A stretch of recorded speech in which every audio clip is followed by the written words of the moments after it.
மெதுவா பாத்து. குட் படு நைட். படு.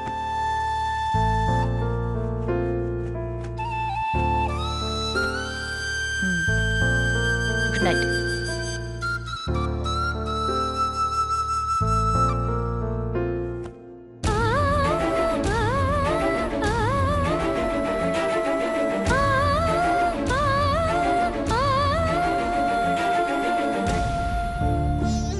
மம்மி இந்த போட்டோ எப்ப நீங்க எடுத்தீங்க?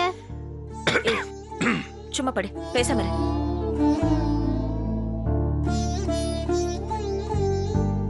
டாடி டாடி அந்த போட்டோவை தாத்தா இங்க மாட்ட சொன்னாங்கல்ல, ஏன் இன்னும் மாட்டல? மாட்டலாமா? மாட்டலாம். இப்பவே மாட்டுங்க போங்க. மாட்டலாம். போங்கன்னு சொல்றேன்ல. போங்க டாடி, போங்க டாடி.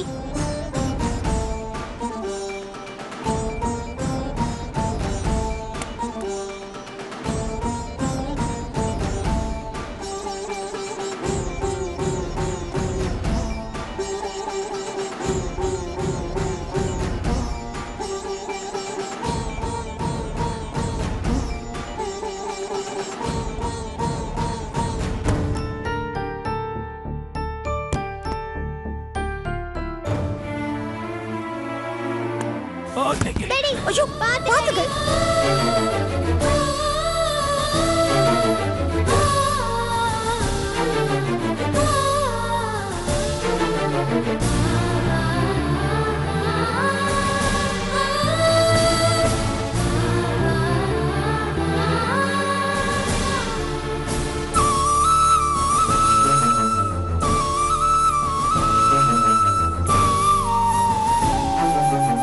டாடி சீக்கிரம் மாட்டுங்க டாடி.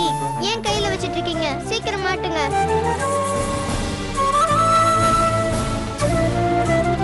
மம்மி சேர் உள்ள போகுதுன்னு பயந்துட்டாங்க.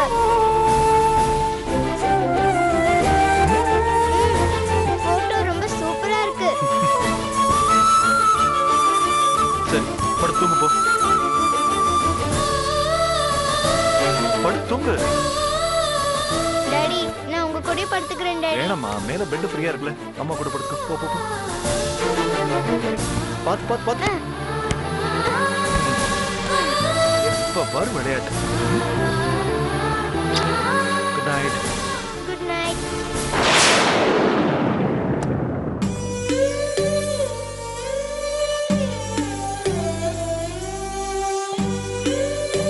குழந்தை தூங்கணும், கொஞ்சம் லைட் ஆஃப் பண்ணலாமா?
என்னடா செல்லம், எப்ப இந்த அம்மாவை வந்து பார்க்க போற? உன் முகத்தை எப்ப இந்த அம்மாக்கு காட்ட போற? உன்னை பார்க்கணும்னு எனக்கு எவ்வளவு ஆசையா இருக்கு தெரியுமா? என்ன பார்க்கணும்னு உனக்கு ஆசையே இல்லையா? அம்மா முகத்தை எப்ப பார்க்க போறீங்க? யார்கிட்ட இவ பேசிட்டு இருக்கா? என்னடா செல்லம், உன் முகத்தை எப்ப இந்த அம்மாக்கு காட்ட போற?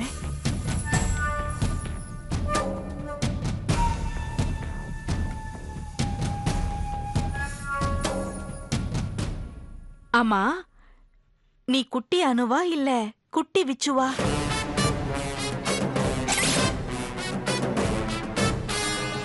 நீ யாரா இருந்தாலும் எனக்கு ஓகே தான்.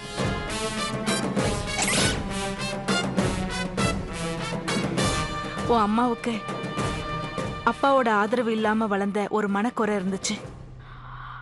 ஆனா அம்மா உனக்கு அப்படி ஒரு குறைய வைக்க விடவே மாட்டா. அம்மாவா அப்பாவா உன்னை நான் கண்ணுக்கு கண்ணா பாத்துக்குவேன். உனக்கு எந்த குறையும் இல்லாம உன்னை நான் வளர்ப்பேன். இனிமே எனக்கு என்ன, என் உலகமே நீதான்.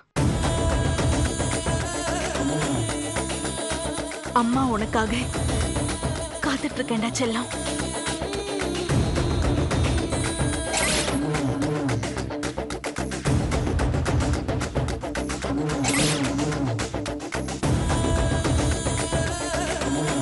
ஐயோ கடவுளே, என்ன பண்றதுன்னு தெரியலையே. முதல்ல ஜெயக்கிட்ட போன் பண்ணி சொல்லணும்.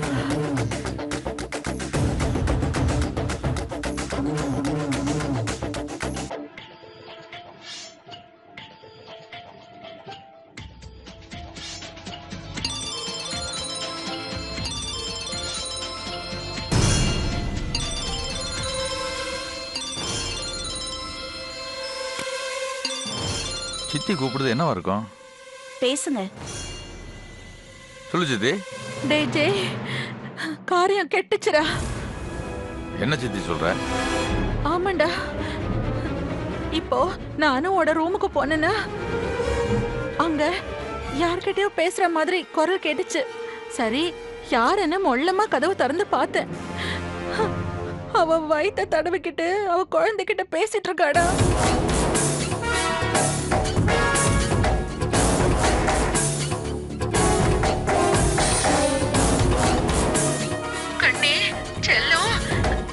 என்ன மாதிரி உன்னை ஆக்க மாட்டேன். எனக்கு இந்த உலகமே நீதான். எப்ப வருவ, உன்னை பார்க்கணும்னு ஆசையா இருக்கு, இப்படி என்னென்னவோ சொல்லிட்டு இருக்காடா. பாத்தியா சித்தி, மல்லி சந்தேகப்படுறான்னு அன்னைக்கே நான் உன்ட்டு சொன்னேன்ல, நான் சொன்னது சரியா தான் போச்சு. ஐயோ, கர்ப்பத்தை கலைக்கிற மாதிரி அவ ஏன் நடிக்கணும்? ஏன்னா நாம கர்ப்பத்தை கலைக்க முயற்சி பண்ணோன்ற விஷயம் அவளுக்கு தெரிஞ்சு போச்சு. அதனாலதான் அபார்ஷன் நாடகம் ஆடிருக்கான். அதை பார்த்து நாமளும் ஏமாந்துட்டோம். சித்தி, அவ அந்த குழந்தை எப்படி பெத்தெடுக்க போறா, அதுக்கு என்ன பிளான் வச்சிருக்கா, இதை நம்ம கண்டுபிடிச்சாகணும். அட நீ வேறடா, அவ கருவை கலைக்கிறதுக்கு நான் தான் மருந்து கொடுத்தேன்னு தெரிஞ்சதுன்னு வச்சுக்கோ. நாளைக்கு இத பத்தி என்கிட்ட கேட்டா நான் என்னடா சொல்லுவேன்? ஐயோ, அத நினைச்சா இப்பவே ஈரக்கொலையில நடுங்குதுடா. சித்தி, நீ ஏன் பயப்படுற? நாம எது செஞ்சாலும் அனுவோட நல்லதுக்கு தான் செய்வோம். அவ அப்படி கேட்டானா, ஆமா நான் தான் மருந்து கொடுத்தேன் தைரியமா சொல்லு. அதெல்லாம் நீ ரொம்ப ஈஸியா சொல்ற. இனிமே நம்ம அனுவை பார்த்தாலே எனக்கு வெட வெடன்னு வரும்டா. சித்தே, பயப்படாத, நான் வர நேர்ல பேசிக்கலாம். நீ நிம்மதியா தூங்கு. அது சரி, தூங்குறதா? இன்னைக்கு எனக்கு சிவராத்திரி தான். போ. சரி வை. ஐயோ, என்ன ஜெய், நான் சொன்னது சரியா போச்சா? அனு குழந்தைய பெத்துக்கிட்டு என்ன பண்ண போறா? விசு குடும்பத்துக்கிட்ட ஏன் நல்லவளா நடிக்கிறா? குழந்தைய பெத்து அவன் கிட்ட கொடுத்துட்டு போறதுக்கா? என்ன மாதிரி உன்னை வளர்க்க மாட்டேன்னு வயிற்றில் இருக்கிற குழந்தைகிட்ட பேசியிருக்கானா, அதுக்கு அர்த்தம் என்னவா இருக்கும்? புரியல. குழந்தைய காமிச்சு விச்சுவ தான் பக்கம் இழுக்கிறதுக்கா இருக்கும். அப்படியே சொல்ற? அனுவை பத்தி நான் புரிஞ்சுக்கிட்டது வரைக்கும் விச்சுவ அவ யாருக்காகவும் விட்டு கொடுக்க மாட்டா. அப்படிப்பட்டவளை போய் கிழியனூர் ஜமீனுக்கு தத்து பொண்ணா போனா வருவாளா என்ன?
குட்டி எந்திரிச்சிட்டிங்களா? பால் குடிக்கலாமா? வாங்க.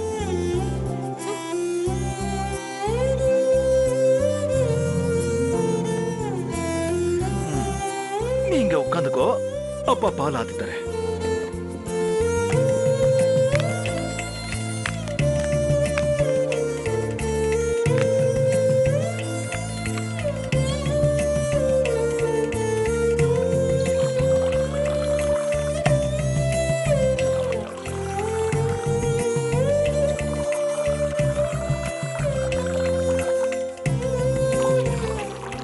விசு கூப்பிட்டு நான் வந்து கலந்து கொடுத்துருப்பேன்ல.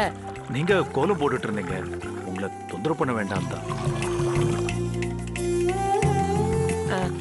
விசு, முருகராசாத்தி கல்யாணத்துக்கு இன்னைக்கு நாள் குறிக்க வராங்களே, எல்லாருக்கும் விருந்து சமைக்கணும், நிறைய காய்கறி மல்லிகை சாமான்லாம் வாங்கணும். எனக்கும் ராதாவுக்கும் இங்க நிறைய வேலை இருக்கு. உங்க அப்பா வேற காசிக்கு கிளம்புற பரபரப்புல இருக்கிறாரு. ராதா என்னென்ன வேணும்னு லிஸ்ட் போட்டு கொடுத்துருவா. நீ மார்க்கெட்டுக்கு போய் வாங்கிட்டு வந்துறியா? சரி சித்தி. டாடி எங்க போறீங்க? நானும் வருவேன். மார்க்கெட்டுக்கு போறேன்டா. நீ ஸ்கூலுக்கு போக வேண்டாமா? நீ குளிச்சுட்டு ரெடியா இரு, நான் வந்து உன்னை கூட்டிட்டு போறேன். சரியா? நீங்க தான் முருகமாமா கல்யாணத்துக்கு டேட் ஃபிக்ஸ் பண்ணிருக்கீங்கல்ல, நீங்க எல்லாம் இருக்கும்போது நான் இங்க இருக்க வேணாமா? என்ன மட்டும் ஏன் ஸ்கூலுக்கு போக சொல்றீங்க? இவ பெரிய மனுஷி, இவ இருந்துதான் நாள் குறிக்க போறா. அதெல்லாம் நாங்க பாத்துக்கிறோம், நீ கிளம்பு.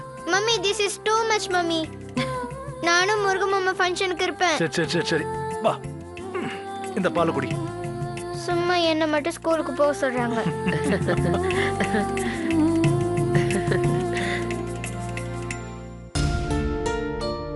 ராதா, முருகன் கல்யாணத்துக்கு நம்ம ரகு, வைஜந்தி, சம்பந்தி எல்லாரையும் கூப்பிடணும்ல. இது என்ன கேள்வியத்த? கண்டிப்பா கூப்பிட்டு தான் ஆகணும். முதல்ல கல்யாணம் என்னைக்குன்னு இன்னைக்கு நாள் குறிச்சிருவோம். அப்புறம் யார் யாரை கூப்பிடலான்னு முடிவு பண்ணி பத்திரிக்கை வைக்கலாம். நான் மேல போறேன்.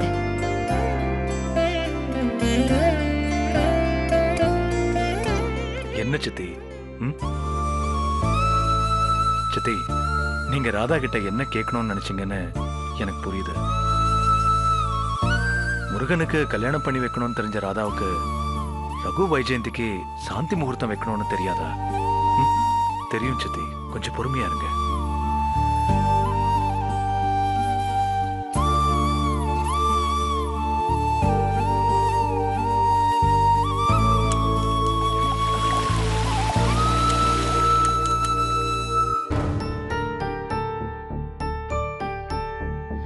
இது இப்படியே விட்டுறக்கூடாது. அவர்கிட்ட பேசி ஏதாவது ஒரு முடிவு எடுக்கணும்.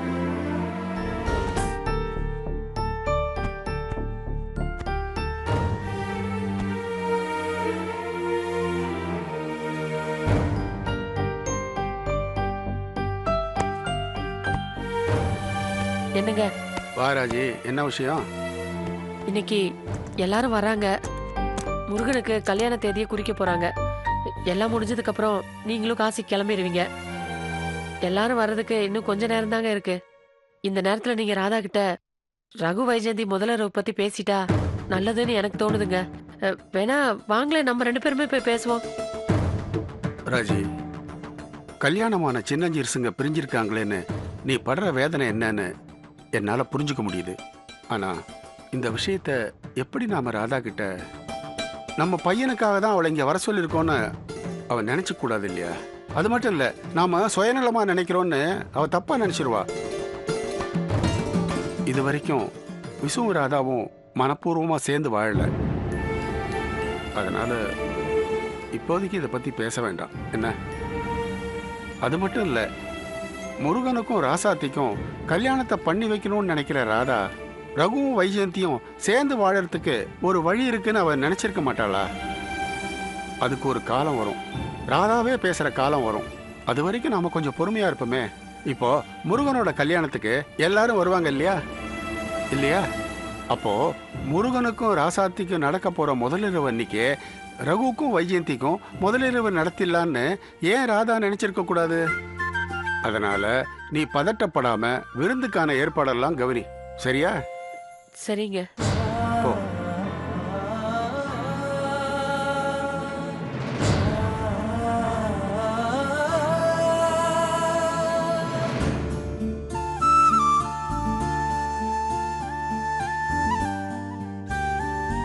மறுபடியும் என் பொண்ணுக்கு கல்யாணம் கூடி வந்திருக்கு.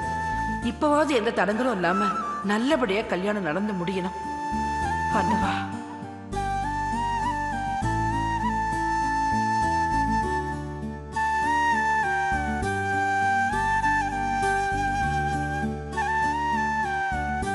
ஏம்மா, நல்ல காரியத்தை கிளம்பிக்கிட்டு இருக்கேன், நீ ஏண்டி மூஞ்சி உம்முன்னு வச்சுக்கிட்டு இருக்க?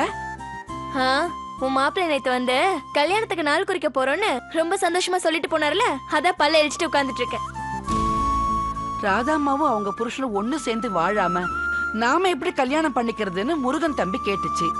அதுக்கப்புறம் சமாதானம் ஆயிடுச்சுல்ல, அப்புறம் என்ன? சமாதானமாகலாம் போகல, தலையெழுத்தேன்னு போனாரு. எப்படியோ கல்யாணம் நல்லபடியா முடிஞ்சா எல்லாம் சரியா போயிடும்டி. சரி, அப்புறம் போயிட்டுமா?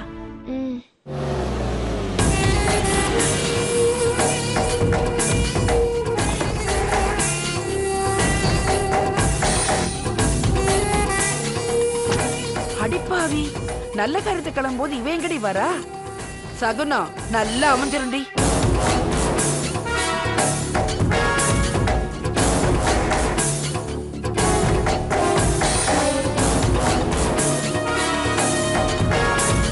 உள்ள வரலாமா? வராதே, வரக்கூடாது, அங்கே நில்லு.